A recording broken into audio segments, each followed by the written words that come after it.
Good evening. As we enter the month of November, we're going to express our disagreement with the Rotten Disparities or Rotten Tomato scores on both ends. Welcome to the HolmFront.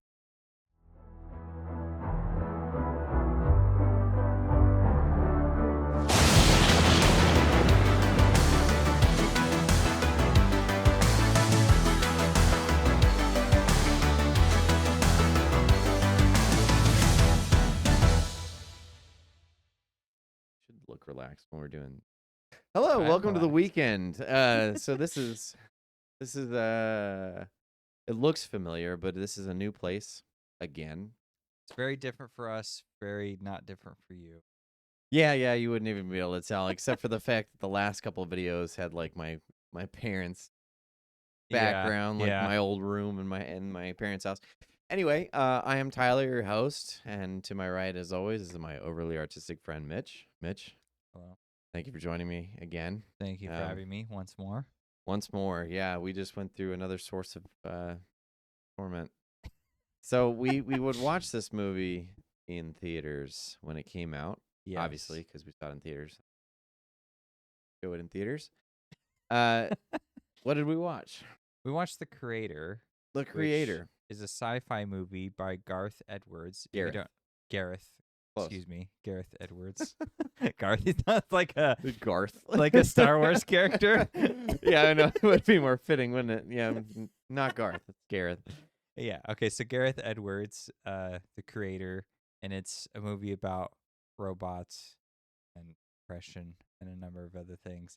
And it's got a really terrible script, and that's why it's not very good. But critics liked it I guess they were kind of mixed. I mean, they gave it a 68%, take from that what you will, and then audiences was 76. So most people were just like, yeah, passable movie. And we both think this is a terrible movie. It's awful. I thought so when I saw it in theaters too. I think we both agreed on that point. So I always struggle with where to start on some of these. Okay, so let's start with this. What score would you give it as the critics' representative? Yeah. So I would give it like 40%. Okay. Something. Agreed. Yeah, 40% I think is fair because there are good things in this movie. Well, okay, but actually going back a little bit, you like the star system. Can you explain why? Why do you like? Oh, so you like the however many out of 5 stars, right? Yeah. So I would do 2 out of 5 stars because I just feel like the ratio is much easier to simplify because, like, 1 star is a horrible, horrible movie, right?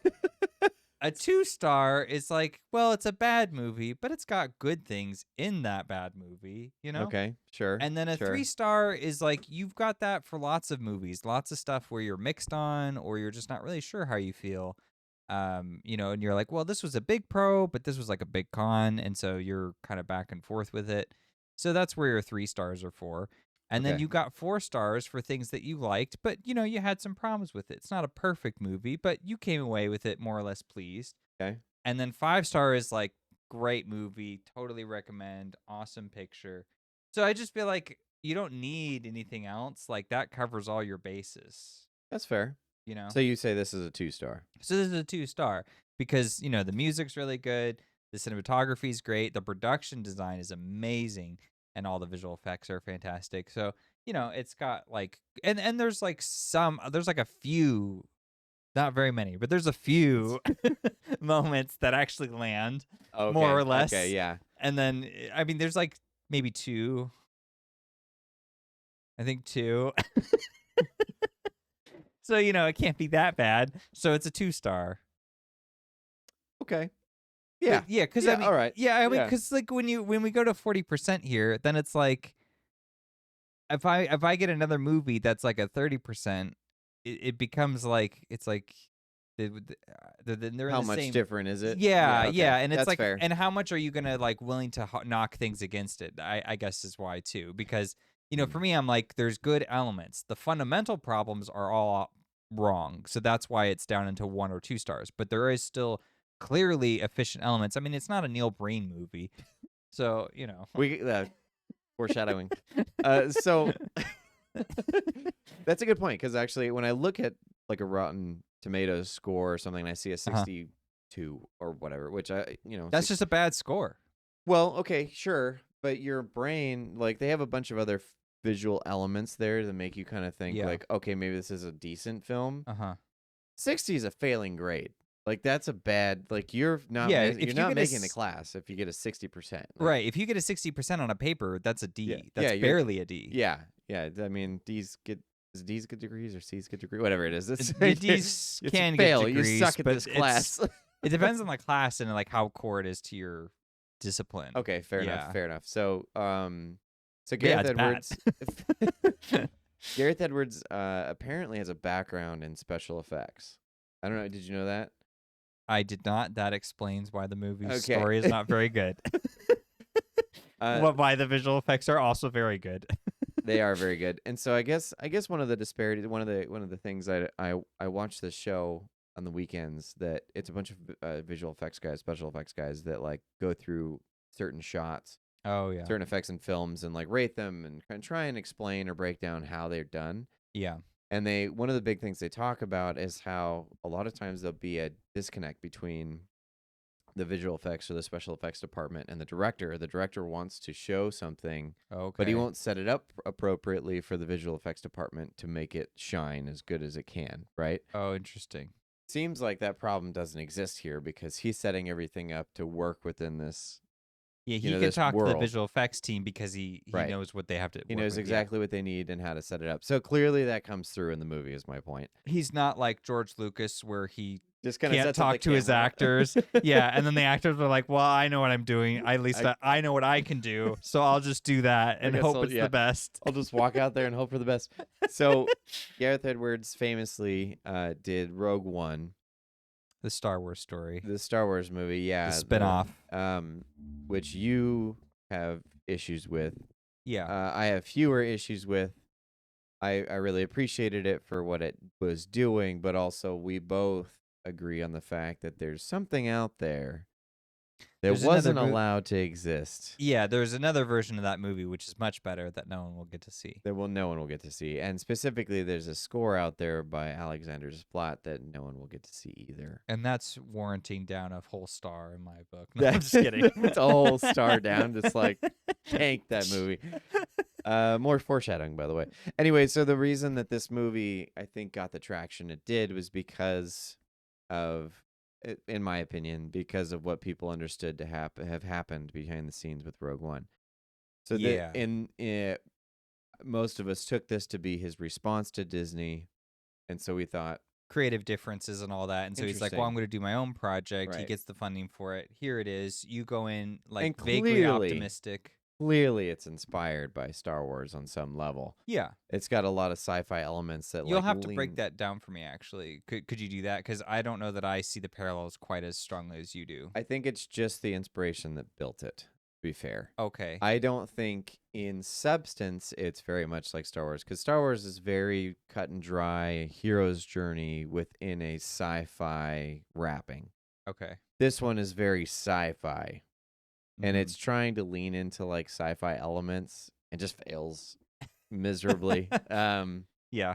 If you're looking at inspirations on what created the end result, it seems more like a Terminator / Asimov inspired project. Okay. I'm talking just in his influence on like what got him to create it in the first place. It seems like a response, because then What got him to create the creator? the Or- creator, yeah, Okay. and like the trailers themselves too are very like. It felt almost like it was like from the man who brought you Rogue One. I was like, okay, so because you have like the lasers shooting off, but they're different colors, like they're yellow in this movie, whereas yeah. like Star Wars famously has the green and the blue. Mm-hmm. This one it was like yellow, so it was like, I wonder what inspired all this. Anyway, so I wanted to see this because I really liked Rogue One, and Yeah. I was interested to see what he would do, kind of unfiltered by Disney and previous projects, such Mhm. as a Star Wars label. Yeah. And ultimately, was very disappointed. Yeah. And I dragged you to this film. Mm-hmm. My brother-in-law came with us to this movie, And your dad. and my dad came with us. I remember that distinctly because Did he fall asleep? I think he fell asleep. well, no, he probably said did. he I remember him actually liking it okay. His response, if I remember right, was He's like, it kept me awake the whole time. And then he said he liked the main actor. He thought he did a pretty good job. And He then did. That's and fair. then he kind of paused and was like, and that's it. Just sort of stopped there. Wasn't much else to say about it. The main actor did do a good job, to be fair. Yeah, I mean, I guess he held the movie together, I suppose. Yeah. I don't feel like a lot of his I don't feel like he has these moments where he needs to be funny, but it's not him that's funny. It's just how the kid reacts to him. Right. And the kid is really the star of the movie. I think like she That's does fair. a great job. Do you know who the guy is? It's Denzel Washington's kid, right? Yeah. Okay. Yeah. I don't know anything else about It sounds just him. like him. Like he talks, he has very similar tones and mannerisms in some ways. I guess so. I mean, Denzel Washington is so much more like in control of himself, I feel. This guy has a lot of like, emotions are everywhere. To be fair, we have no idea how much the script or the director was inspiring or influencing. Sure. Anyway, I just feel like when Denzel Washington does like a serious scene, like he wants to get the emotion, he'll just use his eyes and like his face. He won't really like, I don't know. I just feel like he's such a more like he's just such a composed man. He's a high class actor for sure. Yeah. He's high class. Yeah, absolutely. But you were gonna make a point on the Star Wars. I was just gonna tell a story. The other part about why I remember going to see this movie specifically is that we get popcorn and your dad asks for or I don't know if he asked for it or what, but somehow or other he's holding this cup of what looks like the cheese powder you can get at the movie theater that you pour on. Like it was super orange. It was like sand from the planet Dune. And I was like, is that cheese powder stuff? It's in a weird like little cup. And he's like, oh no, it's salt, I think. And I was like, it's salt? And he's like, yeah, I think so. And then your brother-in-law goes, prove it. And then he like but dips his tongue and he's like, yeah, it's salt. I was worried he was going to make him throw up because I've had that happen to me as a kid where you just like, I ate something, it was kettle corn and it was just coaked in salt and I didn't notice I was a kid and I ate it and I threw up big time. You eat too much salt. We live in America. We have a very, very salty, high sodium diet here. If you eat too much of that. So I was kind of nervous in the movie. I was like, you going to make it? When's he going to let it out? Because he was like, he had the huge cut. I don't know. Anecdotes from the film that have nothing to do with it at all. We can talk about the movie now. Yeah, I just had to share that. I don't remember any of this. That's funny. Yeah. Also, my brother-in-law apparently likes this movie quite a bit. He didn't like the story, though. I think he did. Did he? I mean, I'll have to ask him again, but yeah, he likes this movie. Oh, really? I thought I remember him coming out being like, the stories kind of sucked. Visuals were cool. And I was like, yeah, visuals were awesome. Visuals are amazing. Yeah. It is an incredible looking film. If you missed it in the theater, it's like, oh, man, I'm sorry. You missed out. You really did miss it. Yeah, if you have a chance to watch it at someone's like home theater or maybe you have one yourself, watch it in that context. I mean, or don't. You can watch something else. Yeah, I'm just saying, like, watch something good. Watch Dune. Yeah, actually, just watch that. Just watch Dune. Just wait till the third one comes out and see that in theaters. Yeah. Okay, so let's jump into the normal questions. And what did you like about the film? Obviously visuals, obviously music. Yeah. You said there's 2 moments that stood out to you. Well, there's one, really powerful. We really did not like this movie. Yeah. So I'm like struggling to figure out what we could talk about first because man, it was rough. So, I mean, I guess we could touch upon some of the things it does, like the moments that are good.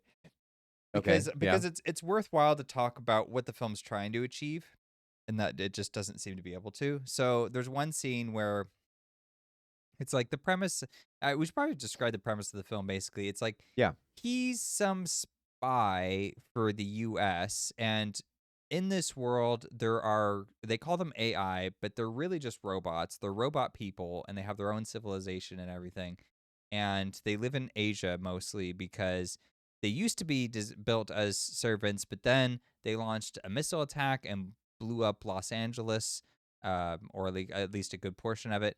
And so now the U.S. is like, they all must die. And so what they do is they're trying to figure out what some, AI terrorist, and the main character is like a spy for the U.S. to get that person. And then what happens is he falls in love with the spy's or with the terrorist's daughter, who I guess she doesn't have any relationship with, and she's very sympathetic to the robots because her father wasn't around and she was like raised by them, I guess.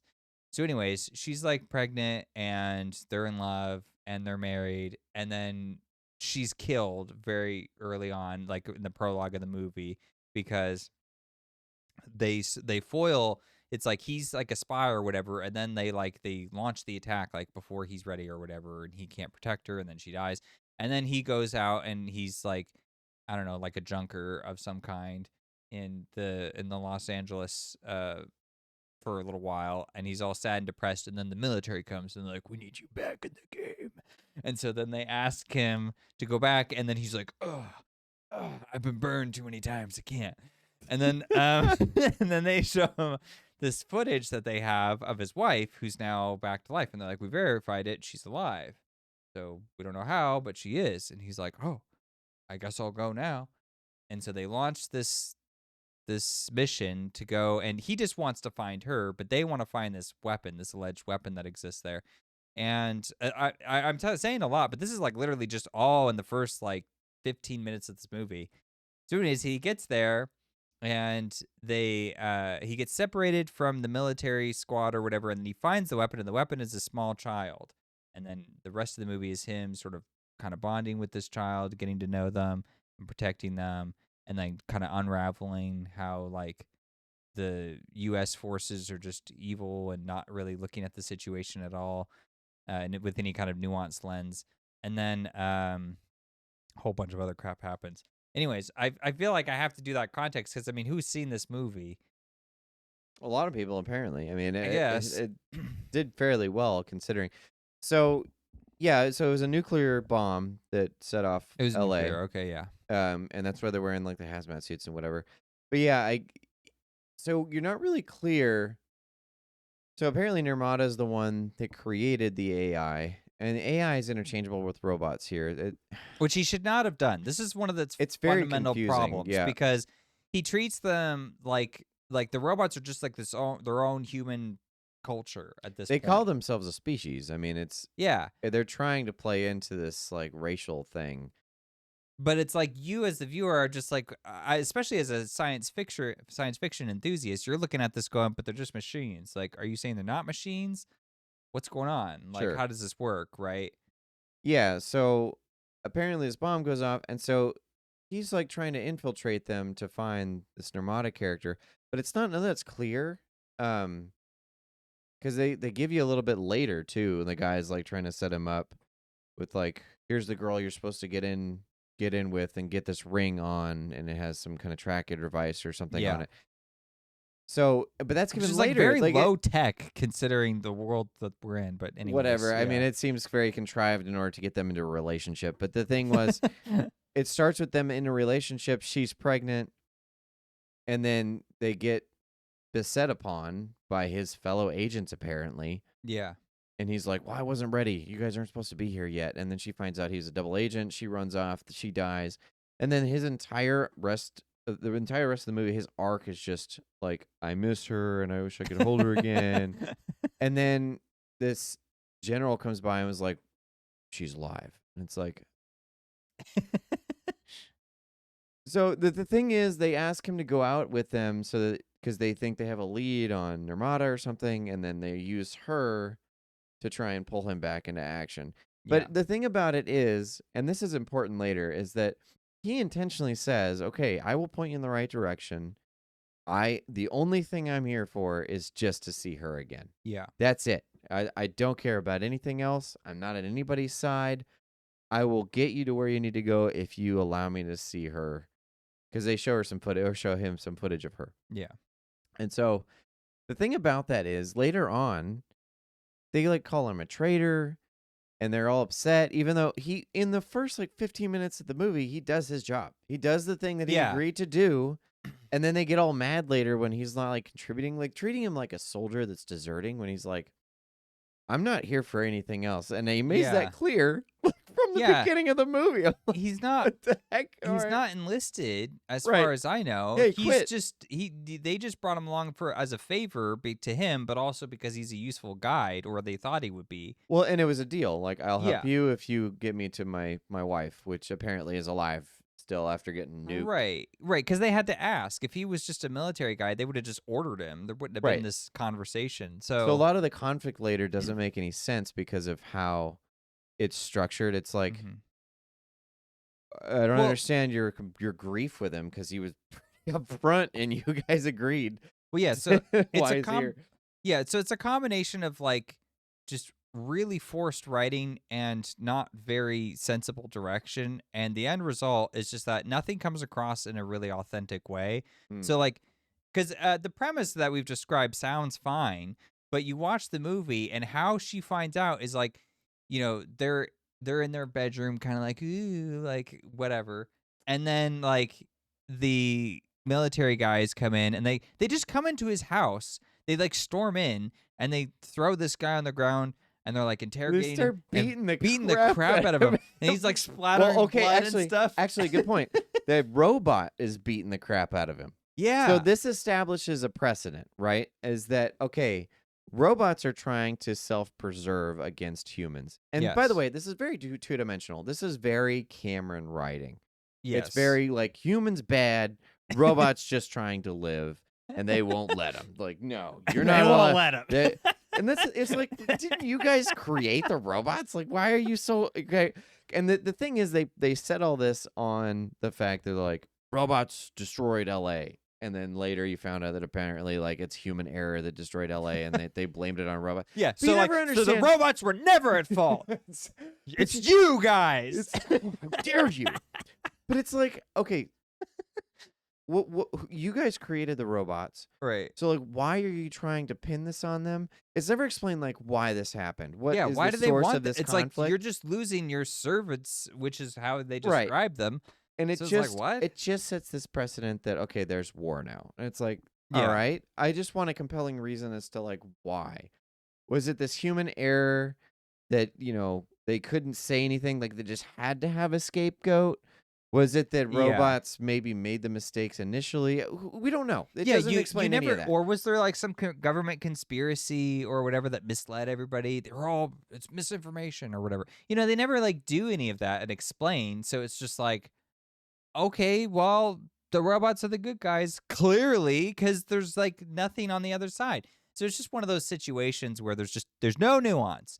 There's no None. middle ground Yeah. whatsoever with this movie. So yeah, so going back to the original point is that when this team goes in, and it's a cool shot and everything, like they come in like SEAL Team Oh, yeah. 6 essentially, come out of the water and such, and they're like invading this beach where the main character's at, and apparently one of them gets captured. So this robot drags him into the main character's house, starts beating the crap out of him, and it's a robot. It's a robot intentionally that's like expressing emotion, and it's all angry at this guy, and so he's just beating Yeah. his face in, Yeah. and he's like trying to get answers out of him. And so at that point, Meanwhile, the guy's like coughing up blood, like right, he's like, please stop, please. And so it's like, well, you're like, oh, jeez. so are these? And then he comes downstairs with his pregnant wife, and they're like watching him, and it's Yeah. like, whoa. He keeps going in front of the pregnant wife. So here's the thing: there's a movie that it intentionally harkens back to consistently, and it's called iRobot. iRobot is a movie Yeah. that is based off a book by Asimov, and it's kind of a similar commentary. Where you But have robots that live among us, and they're supposed to be like servants or whatever. But it's a question kind of similar to the one raised in like Alien Covenant or Prometheus on, what does creation look like? yeah. What is a relationship between a creator and its creation, right? So when you build this android, there's that fascinating conversation between David and Wayland, where it's Yeah. like, what happens when you meet your creator? And so it's like this one I think tries to harken back to those, but iRobot does it better because it sets a set of boundaries. Well, yeah, literally from like the very first moment of iRobot, it just gives you the 3 laws of robotics, which is like this, programming that the designer came up with was like the robots have to follow these 3 laws. Always. Well, And the commentary on it was these 3 laws are what protect humans from robots. It's what makes sure that robots stay within these guidelines in order to protect both species, if you want to call robot species. Yeah. So within that, the commentary is, at what point does autonomy exist? And so with iRobot was like, okay, when he can start quote unquote breaking rules, breaking laws, he has now developed some form of autonomy, some form of self. Right. It's that concept, I think, therefore I am. And Yeah, so yeah. giving the robot an ability to think, an ability to choose not to follow the laws was what that was setting up. And so it was like very clear. And it's not that deep of a movie necessarily, but it allows for deeper themes to be explored, obviously, since we're talking about it now. Yeah. Creator, like, it wants that like outcome without necessarily setting up a foundation on which you can build that. Yeah. And so you're confused the whole movie. You're like, okay, so this robot just beat the crap out of this guy. Is it allowed to do that? Because the robots, they're designed by us. Right. They have a code set in them that should or should not prevent this from happening. Right. And the fact that there's so much animus against robots, you should be allowing these small world-building details in order for us to take a side. Yeah. And that just told me, like, okay, if he could beat the crap out of this random dude, they're probably, like, capable of evil, right? I mean, if they're capable of emotion, if they're capable of beating this guy up for whatever reason They just he want perceives peace, to be... okay? Right? Yeah, I guess. It was a weird way to achieve peace, I suppose. But, I mean, yeah, so anyway, all that to say, like, it sets this precedent early on. And that's where you just, like, the confusion begins. And it doesn't establish any other form of foundation that you could build upon. You're just constantly like, what? How did that work? Wait, are you allowed to do that? Are you not allowed to do this? Etc. So there's like 100 different things that I want to point out that the robots do that elevate this confusion. You want to do that now, or you might as well? Yeah. Okay. I mean, yeah. I've provided the platform for you to jump off, so please do. So there's like a ton of other things that are super inconsistent. The one that sticks out to me the most is you get this brief shot when you're at the robot village, and remind you, the robots, they can't procreate. That's not a thing that you can do. Are you talking about later in the movie? Yeah, later in the movie. Yeah. And the reason you find out about this, so like when the main character finds the kid AI robot, he's kind of like, and you're going, okay. And then he takes them, and then it's literally like 10 or 15. No, wait, it's later than that. It's way later. It's like the last third of the film that you're referencing. That you finally find out. To give context to what you were just saying. Yeah, so he finds... This is supposed to be a really important part of the movie, and you only find that out after the movie's over. You're like, oh, okay. So he finds this kid robot, and it is not established that can't exist. Right. Because it establishes multiple portions of the film that, like, robots can take on multiple different forms. And one of the things that you notice as well is that you can, there's this, like, billboard that says you could donate your likeness. So I could go in and say, you can scan my face and make a robot look like me. Yeah. Right? It also shows that you can basically scan someone's brain, put it into this chip, and then put that into a robot, so a robot can emulate you, essentially. So, like, if my wife dies or something, I could like, rebuild my wife. Right, pretty much. So there's I think it's limited, but you can do it. Sure. There's all sorts of precedent there to say, okay, there are probably child robots, right? If you have a kid that dies early on in life or something, you can create a robot to, like, continue it on, right? Right. And you're sitting there watching the movie, just twiddling your thumbs, going, okay, I guess maybe that's a thing. And then at some point, they drop it like a bomb. They're like, there can't be robot kids. This is shocking. And you're like, oh, right. Which, it's funny because, the minute that you see her, you're like, okay, all right, there's a robot kid. Apparently, this is important to the story. That's interesting because we thought it was a weapon, but it's just a kid. Okay. Right. That's all you're thinking of. But it looks like more like they're trying to go with the father angle because his pregnant wife dies in the beginning. Right. And he finds this child, and so he tries to avoid it. It's like a Pedro Pascal thing, right? It's just... He keeps trying to run away from the kid, and the kid keeps following around until he takes on the responsibility of the kid, right? What does that have to do with Pedro Pascal? He does it twice. He does it in Mandalorian. which is a garbage show. And in Last of Us. And in Last of Us. He's the reluctant father figure. And so he's getting typecast. Yes, he is. Absolutely, he is. He's probably going to do it in Gladiator too. But no, so they do this again in this film. Is like he's trying to get away, and she keeps following him around. This one, it's not clear as to why that's happening either. But that's the thing, is like you just think that that's the arc they're going with. You don't really put the significance on the fact that it's a kid robot. Right. You're just like, oh, it's just another robot. Yeah, you misdirect the information. Right.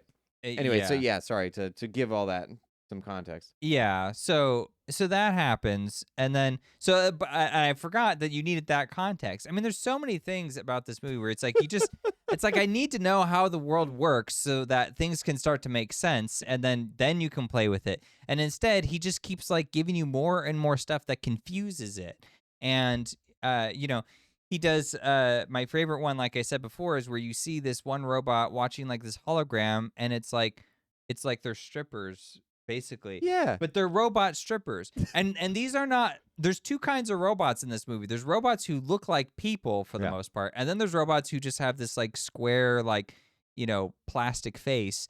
And there's no like eyes or anything like that. It's just like a drone or whatever. And it's like a drone robot looking at the drone robots, like going like, ooh. And they're like doing this like pole dance thing. I'm like, yeah. And you're like, what is this? So what does that mean? It's like, so I'm like looking at that going like, is it an AI just like trying to understand what it means to be human? Because it can't procreate. Right. So why would it have that desire? And also, is there a difference between this kind of robot, which is like clearly designed for function and not for like emotion? Well, what function are we talking about? Yeah. But I mean, there's no like, because they typically use this style of robot for like the police force. Right. And for like caretaking, dishwashing, like it's function, right? It's right. Supposed they to... seem like the older model, the one that you would use for this stuff, right? But then they like contradict their own rules later when you have, a lot of the farmers and stuff are the more human-looking robots. Well, then you have this whole sect of monk robots, and they're like apparently religious on some level, right? They don't really explain how, but on like the pillars and stuff in their temple, there's a bunch of robots as well. So I was like, they're like robot statues. Robots? What? How long have robots been around? Like 30 years? It's like statues and religious artifacts is like hundreds, if not thousands of years old. Right. Well, that's the thing, is it, how it's history. And it has a lineage. It doesn't pose that question though. The question in my mind, if I were thinking out this story, is, okay, how long would it take for a simple code that you write in order to embody these robots? We'll call them robots because I don't like the term AI. It's so misleading. Well, that's not what they are in the movie. He treats them like robots. So yeah, you got to call them that. Well, I mean, at some point they're supposed to become some kind of AI. Anyway, whatever. Okay, so it's semantics. So at what point does this coding kind of take on a life of its own to become, sentient, we'll call it? Sure. And that's what iRobot really brought in. Or Blade Runner, for instance. Yeah. Blade Runner, like it explores the instances of what it means to, I guess, achieve autonomy outside of like what purpose means, I suppose. And it's about mortality too. Sure, yeah.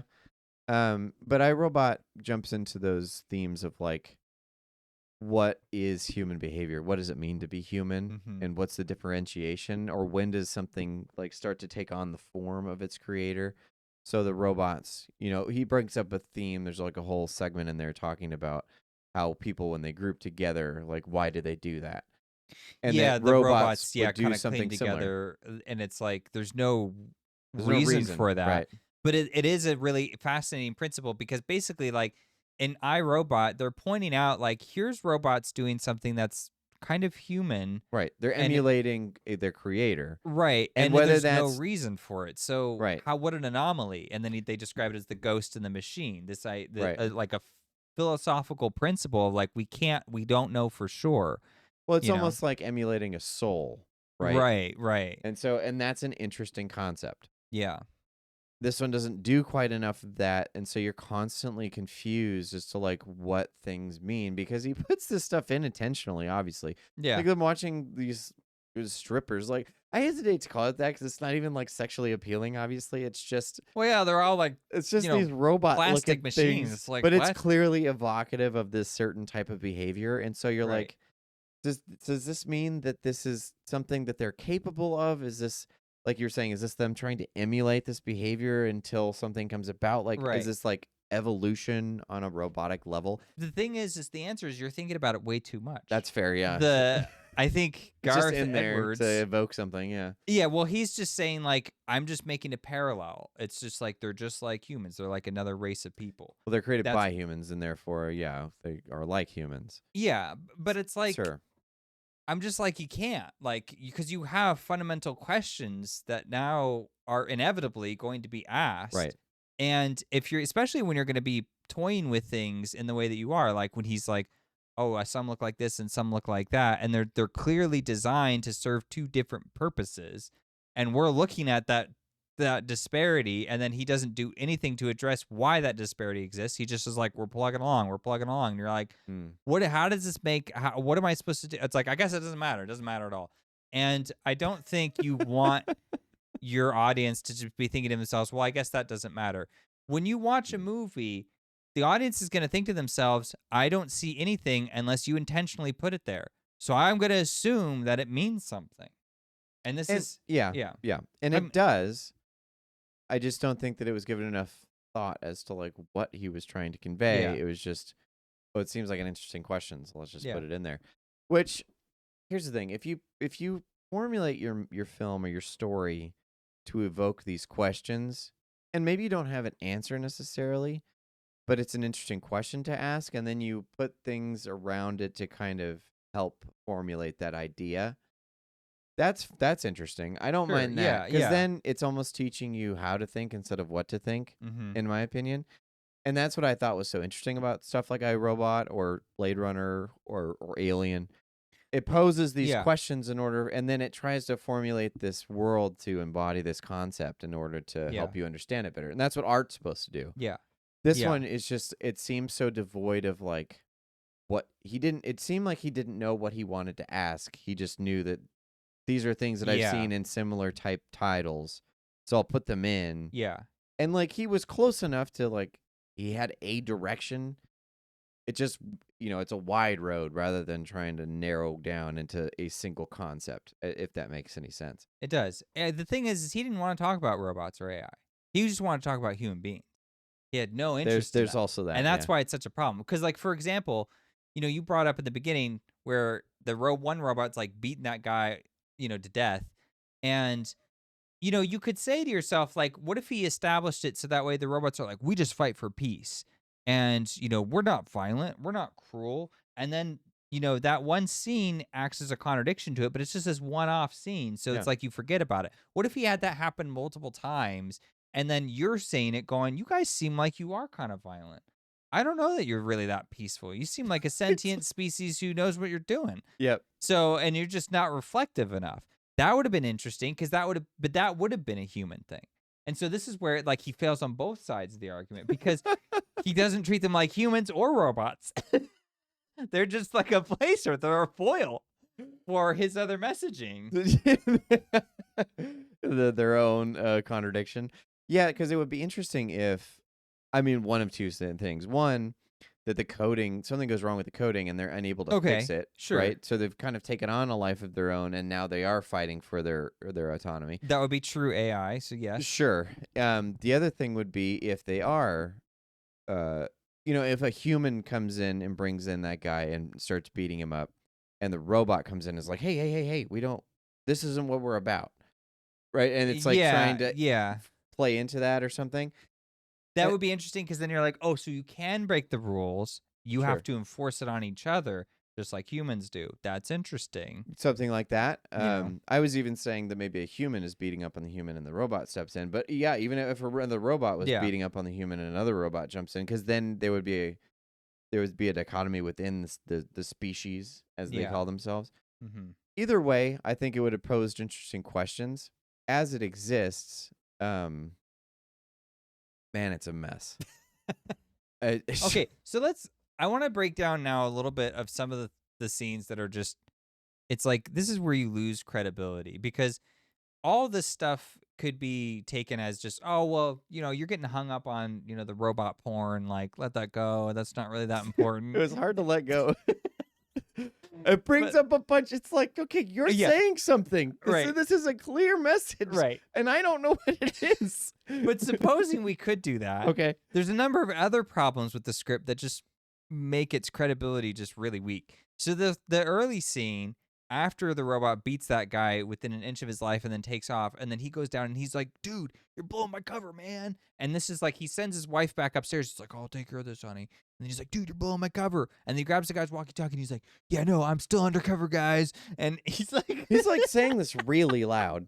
It's super loud. Wife, and she comes walking down the stairs and overhears him. And obviously she didn't know, but it's just like so forced. It's like, dude, she's right upstairs. You don't think she's gonna step out? It's an or like lean up against the wall and listen. Open floor plan. She's like, she could probably hear him from upstairs. It's not like she went into the far end of the house. Right. She walks just above him, and it's like, you guys can't be here right now. It's You're blowing my cover, man. It's like, you don't want to whisper this or walk outside or something like.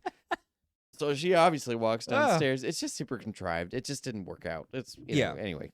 But I'm just saying, like, there's multiple instances of that. Right. Like, there's this whole scene where two of the evil military guys get like captured. They're in handcuffs. They put him in the back of this car, and then they get into a scuffle and they're like fighting the guy. Oh. And then it just cuts to the car, and the car it's like screeches because you hear like a gunshot. So obviously they killed the driver, and then it like topples over, but then it lands on its feet. Or on its wheels, and then it turns around and it starts rolling back, and then like the passenger window rolls down and he's like, just made a wrong turn or some stupid line like that. And the bad guys are driving off. And that scene, so lame. Before that even happened, was there's a robot in the back, like as their supervisor or whatever, their captor. And the way that they overpower him is he like chokes him out. Yeah, he's a robot. He's a robot. Like, again, this is one of those instances. Yeah, he's like wearing these handcuffs or whatever, and so he like whips it around his neck, and he's like, and he's all like, I'm like, do you breathe? Like, what? And this is what I'm talking about. It has so many of those moments that are so like, I don't know if they're just flippantly put in there, if he didn't think it out. He's just like, wouldn't it be cool if they like overtook their captor? No, man, no. You have to think of what that means. It's fine if he can like throw it off balance or something. She gets its gun or whatever. There's a way you can make it work, but he does it intentionally this way. Right. That makes you bring up these questions. And so then you're just left like, okay, so they can breathe. This is something that you can do? Is it just the ones that look like humans so the other ones don't? Mm-hmm. You know, you don't understand any of these differentiations. So then, but yeah, and then it sets it up for this stupid Marvel joke. And I'm going to call it a Marvel joke because it was so dumb. Yeah. And the thing like topples over after they kill it. And then he's like driving off, and some farmer's watching him. He's like, made a wrong turn. It's like, what is this in 80s? This is like a stupid one-liner. And then... Yeah. And it's full of those. It is. There's I so didn't many. notice it. I noticed it the first time I saw it in the theater, but it didn't bother me quite as and much it seems as I remember to be only from the antagonists. Yeah. That's the other thing, they're too. Just laughing, they're joking, so numbnuts. two-dimensional and dumb. Yeah. That, like, he just thinks that there's room for them to do that. And when it's like... I really want some nuance with them. This is a sci-fi antagonist. There should be room for nuance here. Right. You'd think, but no. They're going to deliver these dumb one-liners and ish. Yeah. And like every character is stupid too. Like they're all really dumb. Like they get, she gets in contact, the general lady or the captain, she gets in contact with the main guy. She's like, "Where are you?" And he's like, like I'm stranded. I'm behind enemy lines or whatever. I got, and she's like, "Do you have the package?" She's like, "Yeah, I got it with me." And he's like, "I got this other guy with me, but he's not looking good. I don't think he's gonna make it. He's looking really bad." And she's like, "Okay, well, you got to get to this rendezvous point." And he's like, "I don't think I can." And then they get like interrupted or whatever. And then what happens is he gets in a car and he's driving, and then he's got the other guy with him, and the other guy dies. Just he bleeds out. And so you're like, okay, well, he's gone now. So what does he do? Well, he leaves him there, and he mobilizes, and he gets on the move, and he kind of gets undercover with this other car and, like, kind of, bargains with them so he can sneak in across the border or whatever it is. So he's doing that. I don't know. It's to get into the city or something like that. And then the bad guys catch up to the man he left behind. And they pull him out, and then they, like, scan his brain, and then they, like, put it onto a chip, and then they jam that chip into this, like, robot that they've killed. And then he like comes to life, and then he's like looking at himself. He's like, oh, and then they're like, So they're apparently, talking, and apparently you can. It's like that person. yeah, It's this remnant of. so like we just ripped his soul out and like plugged it into what- somebody else. Yeah. I can't really. Yeah, I don't really know what the thought behind. Maybe there wasn't much, but did they pull enough of him out? You know, because I mean, our brains are like electrical synapses or whatever. So Sure. it stands to reason that potentially you can make an argument that they're pulling Yeah. memories, and it's going to resemble the person that once existed within that body. Yeah. So they put it in the android, and the android's like looking at the dead body, like, "Is it me? Is it me? I want to talk to my wife." But and then he gives them like zero information. All he does is like, where was he going? Where's the package? And he gives them like a name or something, and then it's like he has the weapon. And then they're just like, Which- he's a traitor. And you're like, how is he a traitor? Yeah, what happened? What did he do? But here's the thing. Yeah, so they already knew that he had the weapon or whatever. And they knew that he was with this guy who's dying. And Yeah. they didn't think he was going to make it. They just find his dead body. They realize that he's gone. And then the guy's like, "Yeah, he's got the girl with him." And somehow from that little bit of information, they think, "Okay, yeah, this guy's a traitor. We got to take him down." It was like, What? he didn't kill the guy, and he's just like Yeah. trying to live. He's in enemy territory. Like what? What is he supposed to do? Right. So that was the other thing. It's this contrived source of tension because these enemies, these antagonists, are so two-dimensional that he can't provide a reason that's good enough for there to be an Yeah. actual source of tension. Yeah. So he So just shoves it in there, It's whether like- it makes sense or Yeah, not. it's like this easy way out that he's just like, "Sure, all right, that looks like good enough a place to put it in there, so we'll just do it there." Yeah. And it's like, what? But I have to understand this. Like, I have to agree with the fact, like, oh yeah, that makes sense. You know, like you watch the movie like The Fugitive or something, Right. and it's interesting because it's like, well, who else would have killed your wife, man? Right. There's no one else in the room. There's Yeah. no other evidence. So This you is know, what it looks like. So that's the source Yeah. of tension. And now that one is interesting because you have this U.S. Marshal who's kind of impartial. He just has a job to do to catch the fugitive. Yeah. So the fugitive has to convince someone who doesn't care Yeah. and trying to convince people they care. And that's interesting. That's a good Mhm. source of tension. Right. This one, the guy wasn't there on anyone's side to begin with. He's there to Yeah. find his wife. And the one thing he has to do, he does like within the first 15 minutes. Right. The reason they found the weapon or whatever they call her Uh-huh. was because of where he pointed them in the first place. So like Mhm. he did his duty. He Right. did what everybody agreed that he would be doing. And so it was like, what is he a traitor to? Like Yeah. they all know where he's going. Like he's trying to What- survive and avoid the AI police. and he's trying to find his wife. That's all he cares about. And he's made that abundantly clear. Right. So the thing about all that is just it wasn't a good reason. It wasn't a clear reason, and you're just left there like, all right. Mm-hmm. And so he wants this conflict to exist. Okay, cool, sure. Yeah. So anyway, that's the crux of the conflicts, and then we continue on. To the And then rest he of the just film. rushes you along to the next conflict, and then but then there's the tension's not there, so you're just like, okay, trying to like put it together. I mean, there's just a total lack of nuance to so many things too. Like you go to this well, I'm gonna say it, it's a sweatshop basically. That's what it looks like, but it's the factory where they're building the robots. And the reason I call it a sweatshop is like it's in Asia, and like there's clearly a commentary here about like, you know, US, it's specifically US. They mention America repeatedly. So that's the problem. They're the bad guys and they're interfering on this other culture. But then it's like we're looking at these working conditions and it's like, well, this looks terrible. Anyways, like part of the reason I bring that scene up, and what's interesting about it is like the AIs as they're being built, like, you know, it's just like a torso and it's like going down the assembly line and they're like attaching. And it's like they're awake. They're alive, like looking around. And it's like, dude, I don't want that. That's freaky. Well, what demented person came up with that? Who would want to be conscious of that? That's like you being conscious of being conceived. Like nobody wants that. I don't want to remember that experience. Nobody wants memories of the first 3 years of your life. That's Well, blotted out for a reason. It's I a good remember- thing.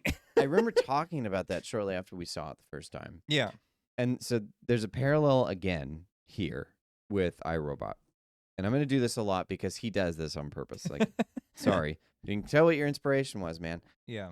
So Will Smith tracks down his source of interest to this warehouse. And this warehouse is filled with a bunch of these robots that haven't been fully developed yet. Right. And so he talks about it with one of the developers, and she's like, yeah, they only have the 3 laws. They haven't been programmed for anything else yet. They just know what they're not allowed to do. Right.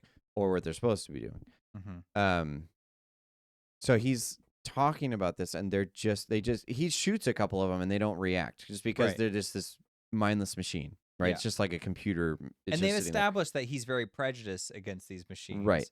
But he has a good reason for it. But he does have because there was like a scenario in which he felt like the machine did not make a good judgment call. Yeah. And a human would have known what the right judgment call would have been, but it just mathematically went through the 3 laws, and he's like, that's not good enough for me.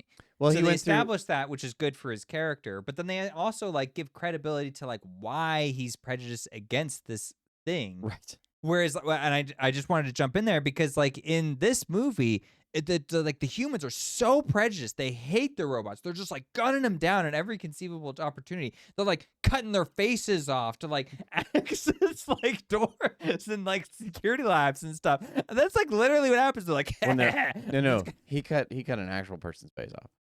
That wasn't a robot? No, that was an actual person. Oh my gosh. That's why it was so sadistic. That's one of the 2-dimensional like humans are bad scenes. It's just with this military guy, and he's like one of the scientists there. They're saying, "Oh, it's facial recognition. Open this door," and he's like, "Well, I just need a face."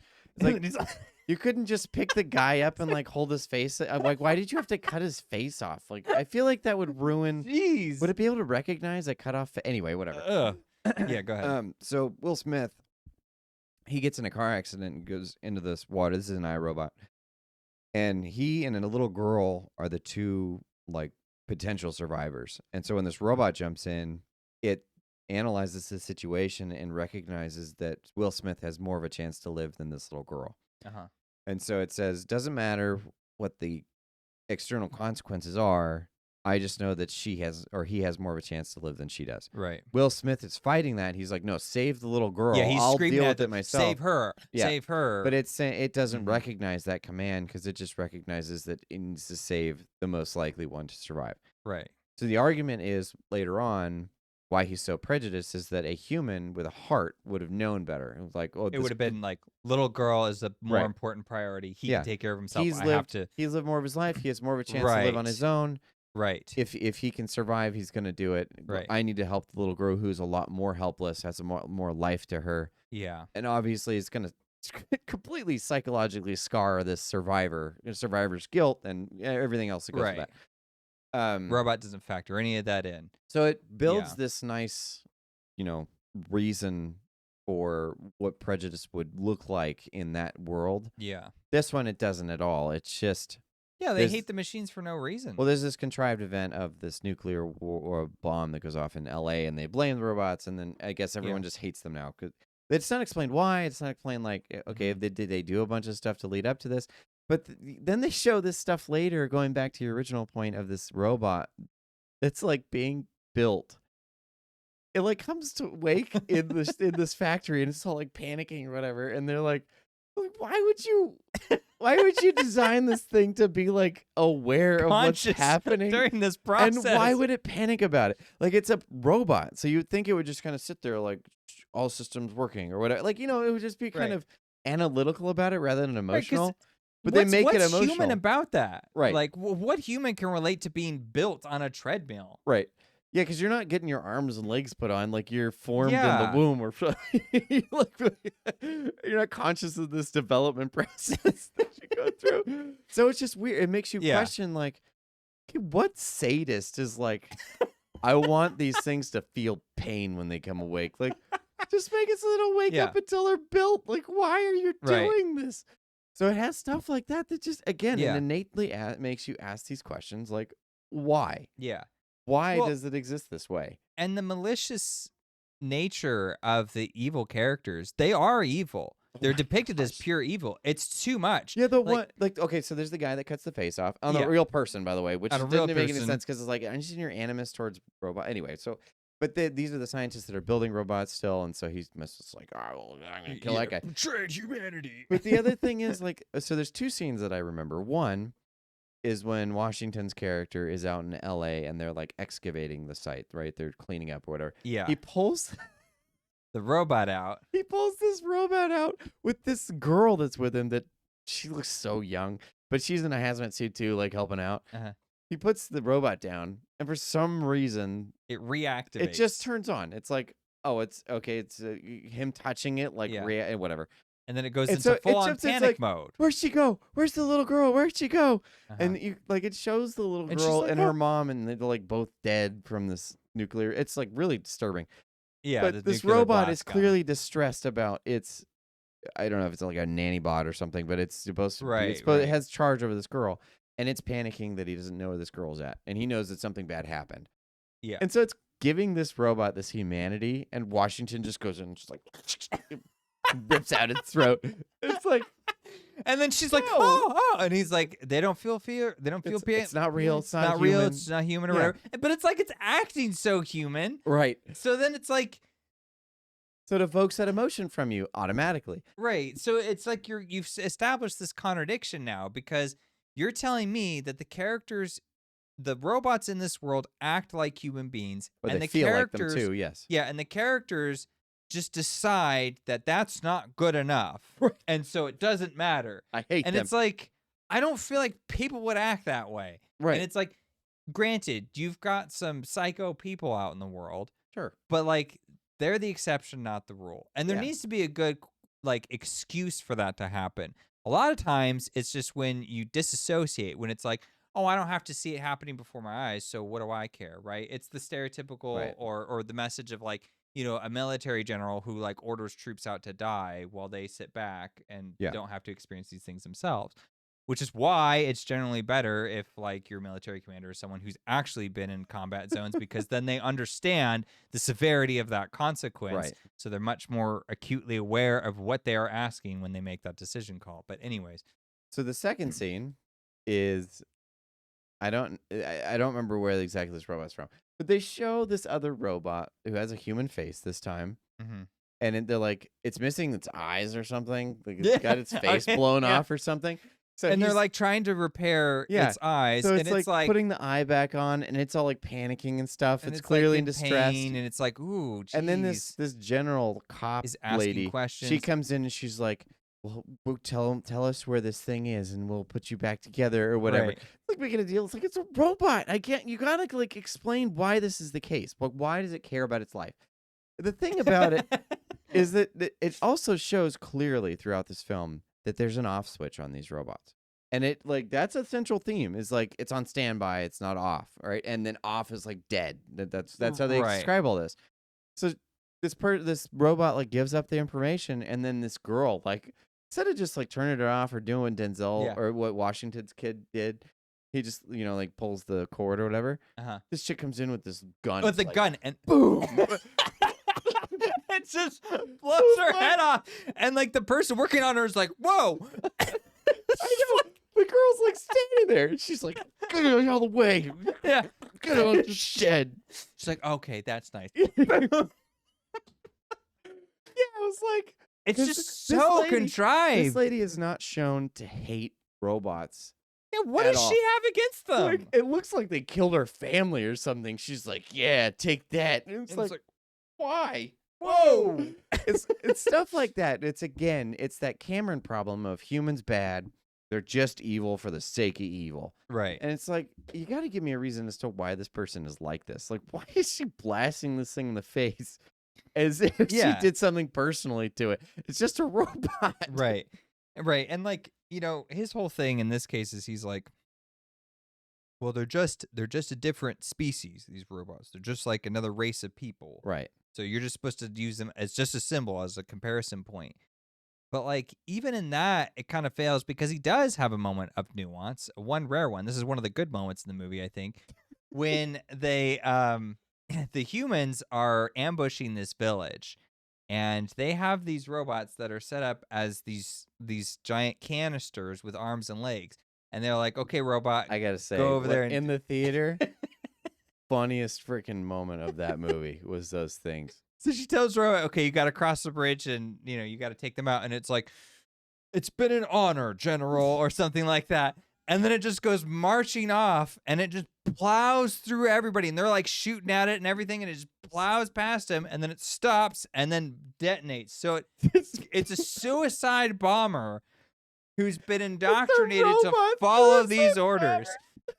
But that's, so this is the crazy thing. It's like, this one is behaving like how I would think a robot behaves. Right. So I'm like, unless you're trying to say the commentary is like suicide bombers are just like brainwashed people, like, is that what I'm supposed to take from this? I suppose. The funny it's getting thing, messy, right? Exactly. Well, it's the thing of like, this is an intentional decision, and it might have just been a stylistic one, maybe. The thing about it is that it like, again, did you think of what this could inspire? What type of thoughts or what type of questions that this could inspire? Because it's this canister that's clearly a bomb, and it like stands up and grows arms, and then it runs out like drink. Yeah. But it also, it has a voice, and it has some kind of personality or duty. Yeah. Why does it need those things? It like goes up to her. It's like, been an honor serving with you, ma'am. And then it. Like, why does it care? Just, it's gonna go explode. You had to take the time of building this robot that can say put some humanity in there just so it can say. Why does it need to say anything? Okay, the reason I think they were just using the technology like a primitive, like, programming that they used to make the AIs to put it in here like a safe version. But then again, like, after the bombs went off, after the bombs dropped, after that happened. Then it's like, robots are outlawed, robots are bad, no robots, we're going to eradicate them from the face of this earth. So why would you even use them in your military then? Like, aren't you so anti? Yeah. So that was the other thing that was weird, was that it's, why robots? You guys are so anti-robot, but these ones are okay. But just because they go kill themselves while they're killing other robots? Like, it's just like, again, it's a series of questions that just keeps cascading. Because of the decisions that you made. You wanted them to look like and act like this. So now I have to ask, why? And you'd think it would stop with the robots, but it doesn't. He has these weird moments with animals too. So there's this one scene. There's two. There's two. There's two. So the one I'm thinking of is when you get this, one of the AI people, like, because this is during the invasion, and he like chucks this bomb and it like sticks to this tank. But it can't detonate until he like activates the button. Yeah. But he gets shot, right? And this monkey who's been passively watching the whole scene, like, it cuts to him and he's like, he puts two and two together, and then he goes over and he takes the thing, the detonator, and then he like looks at the tank and he looks at the camera, and then he's like, I got him. And it's like, what is that? Why? Like, why did? But he's clearly not a robot, because you would see there's like a very clear visual distinction. It's like these metal rings in the back of the neck. Yeah. That's what shows that it's a robot. Yeah, like, so the monkey would have had that if it was made, but it's not. Yeah. And there's no precedent for animal robots, so it's just a regular ass monkey. But there's two animal scenes. Yeah, what's the other one? The dog. Oh yes, so the there's dog. a scene where this robot throws a grenade in this shed where the main character's at, and the dog like. I don't know if he interprets this as like fetch or something, but he goes and grabs the grenade, walks out. No dog would interpret that as fetch, by the way. He walks out and he throws it back into the trench where the robots are, and he kills like 4 of them. The thing about it too is that after that happens, the robots, like, it looks like a scene from Star Wars. Yeah, you have like just the legs walking and it's around. Just kind of like walking around, and then it falls over. It's like, is this like comedic effect or something? Well, what are we doing with this? And in the scene immediately before that, he guns a robot down. He shoots one in the chest, and it just like, and dies. And so I was like, okay, so if you get shot in the chest as a robot, you die in this world. Right, that must be like your power core or something special, must be yes. there. But then you see them like clearly sentient and like still stable for a little bit, even though its torso's been blown off. And so I'm like, how does that work? Well, and that's the other thing, is that Watanabe gets shot in the chest at the end of the movie too. That's right. And then he just gets back up and walks it off. It was like, yeah. So is that How- not an important section then? And they were the same model too, from what I could tell. They didn't look any different. So Yeah, it was it like, doesn't clarify. okay, Because that's an interesting thing about like iRobot or Terminator or something. There's very clear distinctions on what these models are and what they can do, right, and that right. it's important to the story. Yeah, because you look at that one scene where they're sleeping in the tent, and like one of them has like yeah, you're talking about this, the androids. The androids are sleeping. the androids, yeah. and then he has like Once, this yeah, thing it's plugged like into a his big chest. old thing. It's like It's like this huge like battery, like a generator, and it's like it looks like it's got like lights. So you're like, all right, it's charging, I guess, while it sleeps. I Right. mean, it's charge time. I guess that makes sense. And I guess it's supposed to look more palatable because it looks like a sleeping human or something sleeping, close enough to a humanoid. But then you see Ken Watanabe's character, and we can't tell if he's charging too or not. But he is definitely sleeping. He's definitely sleeping though. But you don't know if he's plugged in. You just know that, okay, so is he just going like his power save state? Like, what is the difference here? Yeah. But And you're like, just why supposed- does he have a switch to just flick him off? Like, why do they have? It's so Yeah. easy. I could just be like, there. It's like what my nephew does, where it's just like, Yeah, it's and this that means you're make-believe- yeah, frozen. got the off switch on your neck or whatever. Yeah. Yeah, but these guys actually do. Like Washington goes up and he actually just flicks the switch. He pulls the Spock on him. He just kind of hits their shoulder or whatever. And We they're didn't just think like, to improve that Right. as we've been. Yeah, they don't want to make that easy, but I guess, I mean, I suppose if they're not made for war or something, if they're just like a household item, you can just reach over and whatever. Anyway, it's not like, explained. None of my, it is. My point is they're machines, and Yeah. machines have the capacity to evolve themselves in a way that humans don't. Well, they're so- supposed to. Well, I guess in that's the theory. premise of an android, right? I mean, Right. So I mean, it's just like it just stands to reason. Like they're built from like tech. So why can't you just use tech and develop new models, as we clearly see, and then be able to do different, more efficient Sure. things over time? Which I mean, technically they do. That's the child character in it. But like that's the only one. Everybody else is just like bound to Right. be the same way. Well, And okay, it's so like, let's get into the child care. By the way, easy resolution in this movie is just like drop a bunch of EMPs, boom, done. End of the movie. Just shut down the whole continent over there. Anyway, so the big thing of the movie is this weapon, this kid. Yeah. And here's the thing: it like tries to develop or it tries to play into these themes. Again, it's this issue of having all these like payoffs with none of the build up, with none of the setup. Yeah. So I don't know if this is supposed to be like prophecy thing. I don't know if this is like they keep playing onto these religious themes and not necessarily going anywhere with it, but also Yeah. trying to have you have a similar reaction that you would to a prophecy like motif. So this child, again, you don't recognize her importance when she shows up. Mm-hmm. You also don't really recognize her importance until she starts actively doing something. And the first thing she does is she turns on the car. That's what it is. She turns on the car. Yeah.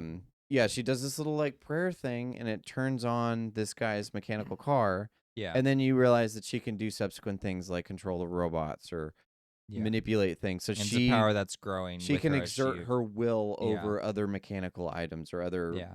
automata, let's call them. Yeah. But he doesn't harp up in like what the importance is. The only thing he uses it for is that she's the only one capable of bringing down the thing that they use to hunt down robots or androids. This giant satellite, basically. Exactly. And the thing is, like, for one, that's not an AI, or at least I don't think it is. Is it an AI? Do you remember I don't think so. the thing that the Nomad or whatever it is? Because I think that they have an entire control room devoted to this thing. Yeah. And so she's shown to be able to I guess she controls technology in general. Maybe I take that back because the truck doesn't have any AI in it. But she also is communicating with the AI, the like actual androids. Like the one that she stops is the second bomb with the legs and arms. She like stops it and they start to have like this, I don't know, moment of communication or something. Yeah. That in itself is not totally uninteresting. And there's like a connection there, I guess, with Washington's wife. She like I don't know, cloned her embryo and then fused it with a robot or something in order to create this child. So like it's just very unclear on like what exactly this is. I just remember that being like a throwaway line in the film. Anyway, all that to say, it's very unclear as to like why this child is important, but it's also diluted in these other plot points Yeah. that it just gets lost, right? If you look at something like Dune, they manipulate All right, reality. well, that's just mean, Tyler. I'm going to do it anyway. They manipulate reality in order to create this dark messiah, right? And that's Paul. Yes. But that's Yeah. what everything revolves around. Right. That is the central Everything point. is serving that particular message. Yeah. He's Yeah. the central theme. They don't do the And same. then you can talk about like cultures being oppressed because that's the premise of the story. Right. Is But that then you can bring up things like organized religion and prophecy. And right? whatever. If you Abuse look, of power, right. and like the need for a savior and these kinds of putting a savior complex on someone, what that does. Those are right, all right. themes that are interesting, but they all revolve around a singular topic or character. This one, it didn't centralize the theme around this girl. Yeah. It diluted her within a multitude of other subplots or main plots. I don't know. It just kind of like threw everything in there.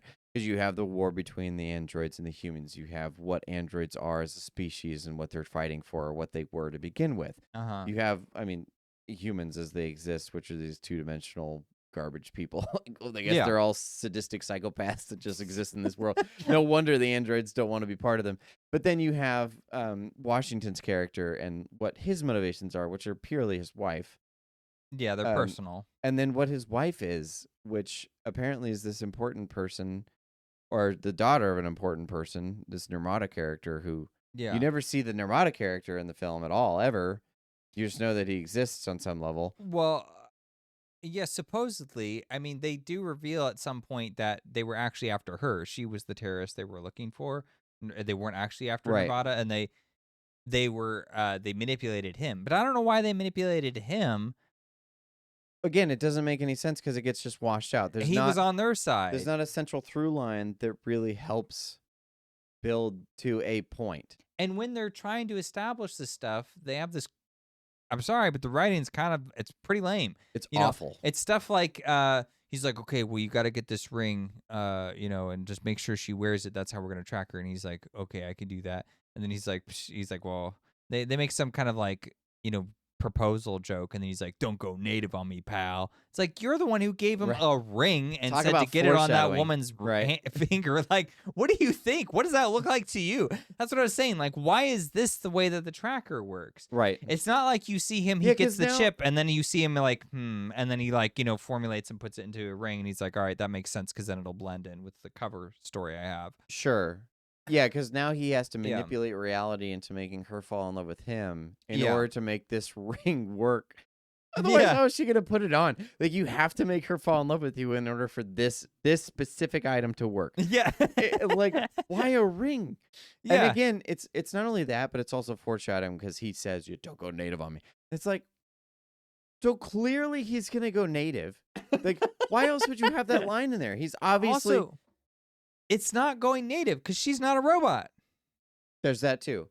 And he clearly differentiates because he's like, they're not human. They're not real. He still believes that like robots are bad, but she's good because she's human and I'm in love with her. But now she's questioning that because she's like, well, you're a double agent. You against everything I stand for. And so it's just this confused mess of like, what are the motivations here? Like, what does native mean? Why the ring? What is he a double agent for? Like, who's Nirmata? And it's just it just goes all over the place, and then they all kind of go in these separate lines, and you're supposed to follow them all until the end, and the end doesn't have a singular point. It just kind of ends. To be fair, this was actually one of the things that I saw a number of the more critical critics bring up was that like, what are you trying to say?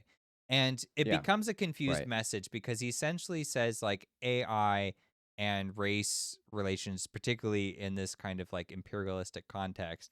Those are the two things he's talking about, but they're not equivalent. They're not equivalent in any way, really. Like AI is a totally separate situation from like actual human affairs across the globe. So like he needed to commit to one or the other. By merging the two and then not addressing like fundamental things that both of these two narratives need, it's like you just leave us with nothing. So, like, we've talked a lot about the AI stuff, but we could flip it around the other end and be like, so they're monks now. What's their religion? What does that look like to them? Right. You know Why are they monks? Yeah, and like you talk about culture and stuff too, and it's like, okay, well, if they're machines, like a lot of culture is based around like your environment and what you need to survive, right? So like, you know, rice farming is like really important in a lot of East Asian countries, right? But like if you're a robot, do you need to eat? So it's like, does that matter then? Is that Sure. now part of your culture or is that not? You see what I'm saying? Well, So it's like it's a problem now because I'm like, you have to fill in gaps because you're not explaining how these machines are Yeah, different. because at that point you're just getting a cool visual. It's this robot that's wearing this Right. monk robe or whatever. But like monks, And I'm evo- not saying like just rice farming is like your whole culture. I'm just saying that like it's important to the culture for a reason. Yeah. right, like so like you know those really big hats, it's like okay, it's designed to protect you from the sun. It has like cultural significance because that's what like people needed, right? Right. And so but like the robots, it's like I don't know what they need. Do they even need sleep? Do they need to charge? Right. So Well, would they that's- have like charge shrines? You know what I'm saying? Like- Well, that's the thing. Would a culture like that develop religion in that way? Because I mean, yeah, would they even? A Exactly. monk- And if they have, sure, but how? well, a monk, you know, whatever religion it is that they're trying to evoke is, you know, it's symbolic of not only worshiping something, an idea of being a deity higher than yourself, this Yeah. a set of ideals maybe. It's also like it's very often involves some kind of sacrifice or what's the word I'm looking for? Like removing yourself from things that desire, right? But Sure. if you're a robot, do you have desire? Like again, like, Well, they what is- watch porn. I So. guess they do, yeah. But like, what's fasting to a robot? Like, oh, I'm not gonna charge for the next 7 days. Like, you know, it's there's so many Right, of these right. weird concepts that this would embody that you're just like, It's like, could why- you do that as a robot, or would you just die? Would you just power off? It'd be like my laptop, far where could it I just take like it? shuts down if I don't power it. Like he was really holy. It just it doesn't make sense. These are the things like these are ideas that he did not develop. He didn't like fully consider before just throwing it in for the cool Right. visual. And that's the problem. Is these are clear signs of a culture, and culture is indicative of ideals, and ideals are something and that values. sentient humans come up with or embody. Mhm. Whereas, like, yes, it is interesting for a creation to embody those ideals, whether it be because it's just emulating its creator or because it holds ideals that would create this type of culture organically. Regardless of what it is, none of those reasons were given. None of the presuppositions were set up properly in Yeah. order for you to come to the conclusion that that is a possibility. Right. That was the problem with the whole film, is that Yeah. nothing was there to really help you understand the world as it existed. He just wanted you to like get these finer points. Mhm. And even those weren't fleshed out because everything around them was too hazy. It wasn't clear. Yeah. It's yet another example of a story that masquerades as science fiction, but really isn't science fiction. Yeah, It's just it doesn't- fantasy. It doesn't have a message. It doesn't have a warning. It was just kind of like it's a series of like emotional responses that it wanted you to have. Right. And so it was trying to just it felt like it was written by AI. It was like I was know like that criticism AI came out, ready- and it felt like that. which in itself, I guess on a super meta level, it has a message by itself. But I mean, yeah, is that Yeah. really the message you want to have in your film? I mean, Right. it's like okay. Well, it's clearly not, because he wants to talk about all these like more humanitarian concerns. And you know, the other thing about it is you have these machine people reacting in a very human way. And it just goes to show, it illuminates the fact that it's like you actually don't care to address the fundamental question that you yourself asked, right. which is that we have a whole species of machines living with humans. What does that look like? And it's like it's nothing like that. They just act like people. And so, and this is the same problem that Cameron runs into, where there are some scenes, not a lot of them, but there are definitely or not so much scenes, but there is the capacity for evil to exist in the side the people group that you're supposed to side with. Sure. It's like you left that window open. And so we look at that as like, well, they're not just a pure good.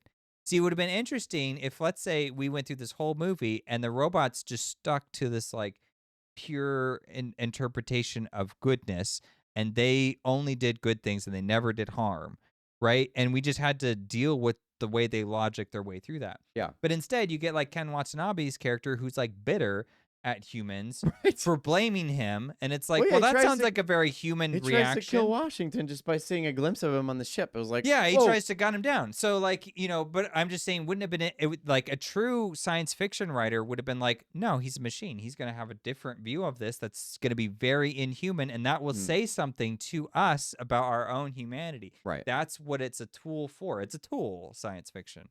And Yeah, it's just like he didn't use it for that. Stories have a message, like we talk about all the time, is that thesis.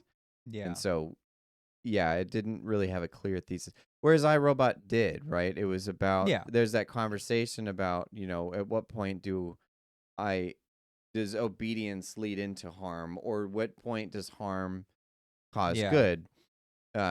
What is a lesser of two evils when you're faced with a decision that doesn't seem to have a good outcome or have a good decision attached to it? How does one deal with that situation? All really interesting questions, whereas this one did not clearly embody that.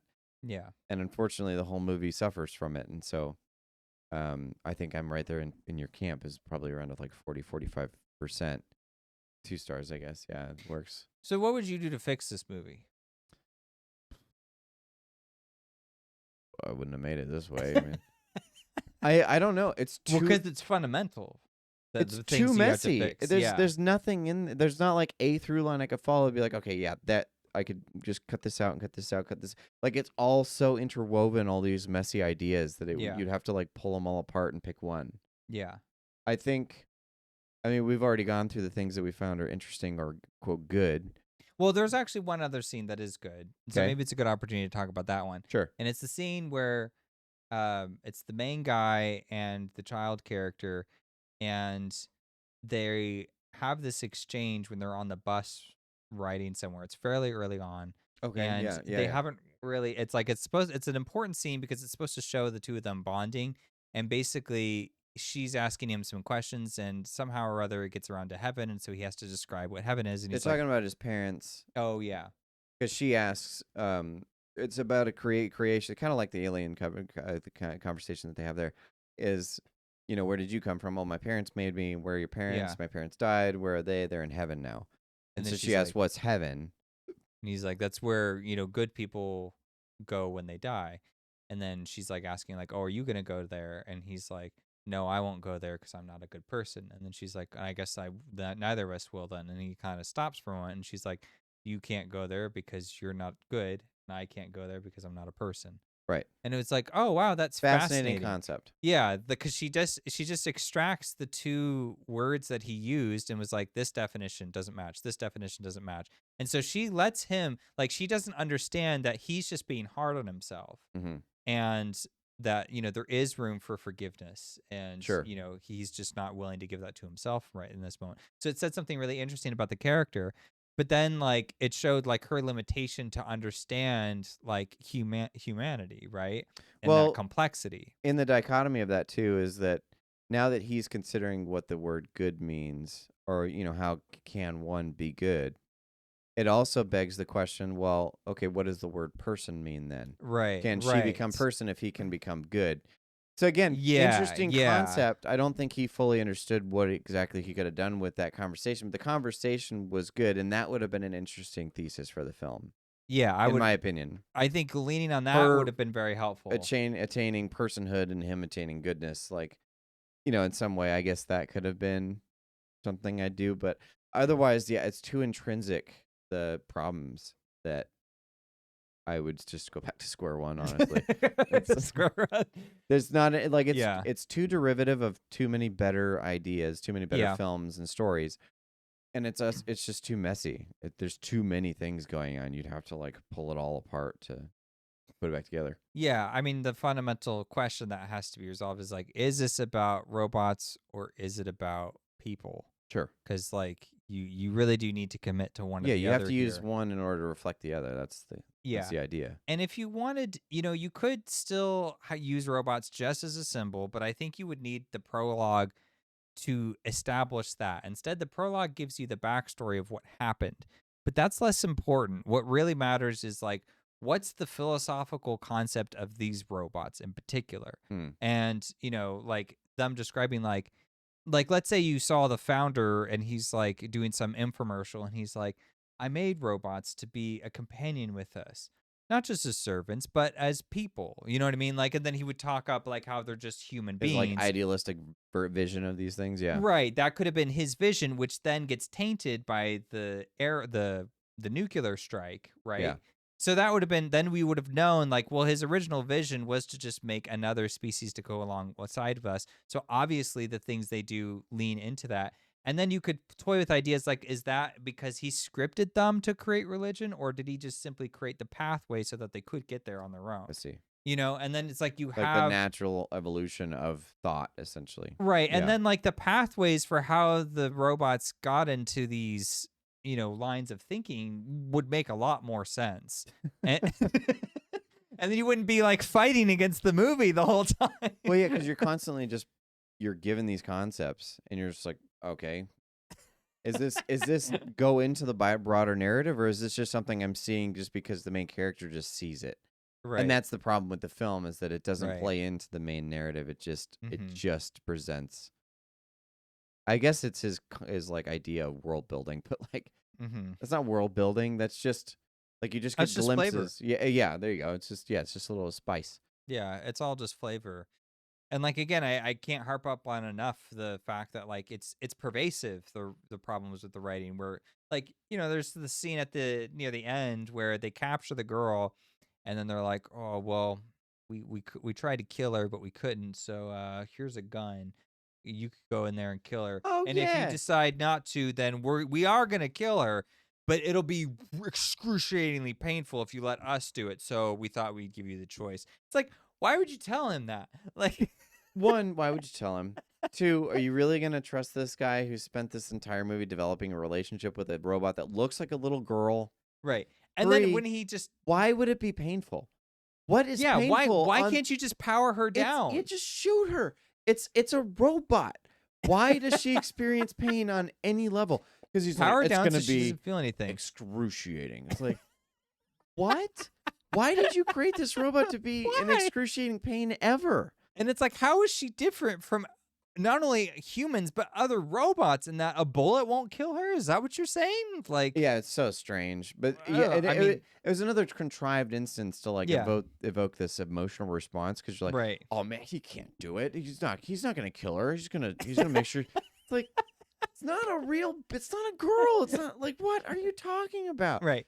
But even if you notice that it was a girl, it's like, why is this scenario happening? Because a girl could die. Because you're the only one she trusts. It's painless ways. Yeah. So like, yeah, it just adds, but it's like, you know, oh, they're so evil.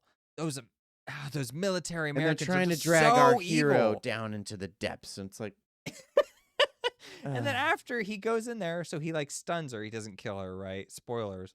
But then like, it's important because then he steps out, and like the next line is he's like, what's gonna happen to her? And then he's like, well, we're gonna like, you know, incinerate her or whatever. And then he's like, I'd like to be there for that. And he's like, it's not a funeral.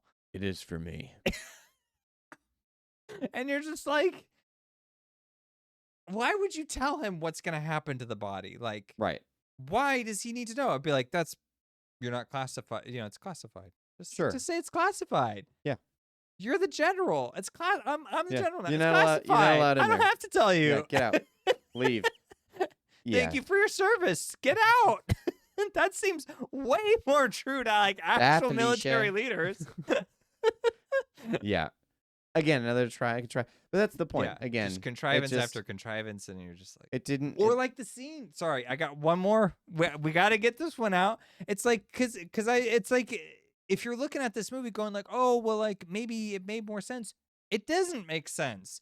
There's the scene where he's hiding in the car, and he's gotten in with this family, and he has the little girl pretending to be a human kid, and they're driving, and they got to get through the checkpoint to get into the city. And they're just like, well, you have an extra person. You didn't say you'd have 5. You said you'd have 4. And he's like, oh, yeah, sorry, I forgot about somebody. And they're like, there's like contentious. And then she's like, I'm going to power out. I'm going to shut off all the power. Yeah. Let me clarify a little bit further. So after he leaves his teammate or whatever, the one that they find and label him a traitor for, he gets into this family with like 5 kids.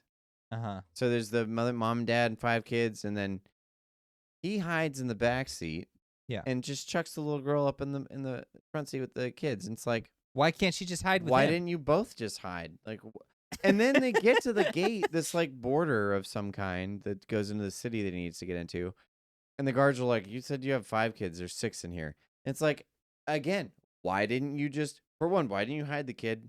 Why didn't you say there were 6 kids? Like, Yeah. this problem seems like it's really easy to avoid. Right. But they had to do this in order for her to like have this moment where she shuts down the border system, everything that had any power. Which again begs the question: if she can shut all that stuff down, aren't laser guns powered by this type of technology? Like, wouldn't she be able to shut those off too?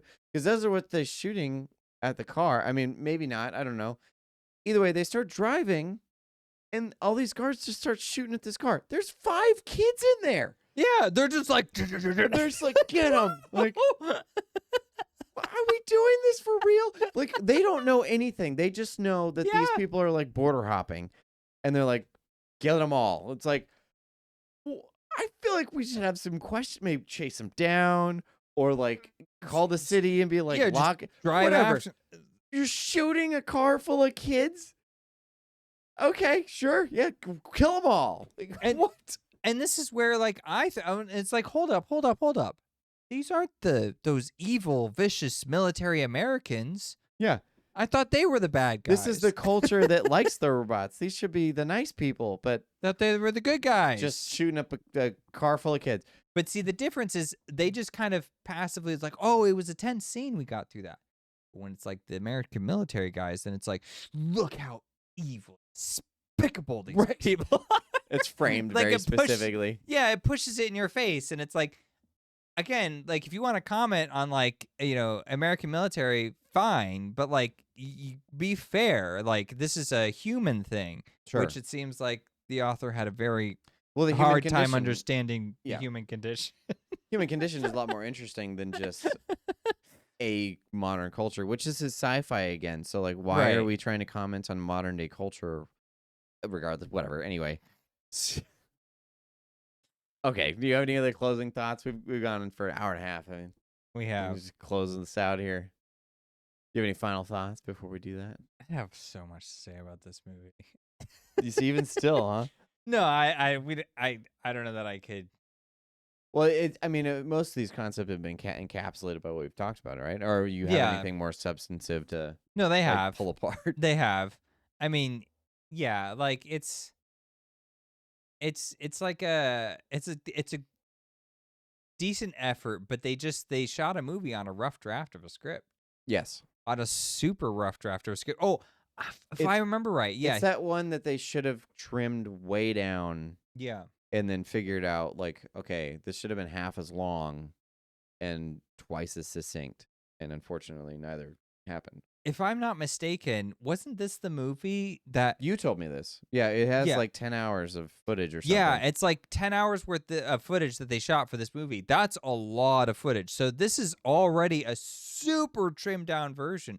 But like that And this illuminates a one was lot for you. 2.5 hours, I think, was the film. Yeah, and I think what I would have done is I would have It's made instead Act 1. just made it part 1. Yeah. And if I don't get part 2 approved, oh well, I won't call this part 1, but I'll end it where it's like a sensible story that makes like Well, you this can is follow the it. one that you had initially compared to Lucas's original trilogy for Star Wars. Is that right. he did the same, where he had his first film, even though it could be interpreted as one of 3 parts now. Yeah. It was a standalone film. Like it had Yeah. a beginning, middle, end that was satisfying enough. Yeah, it's mostly satisfying. Yeah. And It I mean, has enough to lead into a second film, but it was Yeah. enough there to satisfy if you didn't know that another one could have been coming. yeah. So And he played it smart. Same thing with Denis, where he was like, I don't care what I have. I only have a contract for 1 movie. I have Right. to respect the source material for Dune. Wherever that ends, but it has to be like, this has to be part 1. Yeah. I cannot cram the entire thing into this movie. Yeah. It's not going to work. And so he did it, and it paid off because, people they recognize on some level good art, Mhm. especially if it has source material. You have to be really careful who you're. This one didn't have any source material, obviously. But again, it It like has this. the material of what he came up with. And if he had 10 hours worth of Right. movie, sounds like there was a lot more here that was clearly needed for this story to make it makes sense. you wonder how much substance was chopped out. You don't know, but Yeah. either way, I mean, it's sad to know that, but at the same time, like what came out, you have to judge the film based on what exists, and that Right. this is what we got. Right. And regardless of whose fault that is, whether it be Gareth or Yeah. the editors or the studios, whomever, this is not good. Period. It's like this does not tell a story. It doesn't give a good message. Like it doesn't have artistic value. Its because of that. criticisms are just sort of like, it's like it Right. threw it in there and then didn't address it in any meaningful way. Certainly not in a decipherable way. Right. Yeah. So, that being said, the rotten disparity here is that we disagree with the scores given, even though the scores are not super high, 70. It's a lot Whatever, more and forgiving for a movie that makes very little sense and is just riding Yeah. on, your willingness to just give all the emotional, Right. you know, Well, it's riding on the fact that it's derivative of other properties, Gareth Edwards' name, and then Yeah. it just has these emotional all moments that it expects you to just give, it expects you to connect with. yeah, Because it's entirely pathos arguments. It's all Right. emotional appeal. There's no logical sense to anything. So, yeah. And I feel like there must have been a way, I would think, because even with because I know like with Dune, maybe it's a little easier to be like, well, there's going to be a part 2 because it's only half the book, and Sure. all the core fans understood that, which I don't necessarily think that would have been enough for the studio. It still needed to do well, but I feel like if your movie would have done better with the shorter one, you have the second part already there. You've shot all the footage, so like. What does it cost? I mean, obviously they'd have to do the CGI, so they'd have to spend the money for that. Right, but you're right. I mean, the footage is already there, so like all the hard work's already done. Yeah, I mean, look at Kill Bill. That was a similar situation. He Oh, shot is it? that. Yeah, he shot that as one movie, and it Oh. was like 4 hours long. And he was like, he really wanted it to be one film, and the studio was like, "It's too long, man." And so they eventually was just like, let's just do like a volume 1, volume 2, or like just do a two-parter. I forget who came up with that, but eventually he got pushed into it, and it works really well. They're a great companion piece. You just watch them back to back. You can watch them separately. I mean, they work fine. So like, I don't know, like if So there's there enough, are solutions, is what you're saying. To yeah. And I this just problem. feel like moviegoers can forgive a little hiccups. I mean, they accepted your movie even though it was a freaking mess. How much more Fair. of a mess would it have been if you'd just done the first half? Yeah, that's fair. I mean, that's hindsight. He wouldn't have known, but come on, like, Yeah, I'd have known. I mean, I would have watched that piece. This is the best, guys. Like, can't release it this way. yeah, Either way. exactly. Well, All right. it's definitely been a lot of material for one film. I mean, usually we do this when there's multiple films to go over, but Yeah. one movie handled hour and almost hour and 40 minutes. Yeah. So Well, you guys got a longer one. Yeah. Well, this has been our take on the creator. Thank you for watching. Thank you for joining the HolmFront. I hope you guys have enjoyed this video. This has been an exhausting evening, and it might not be over. So thank you for joining. Have a good evening.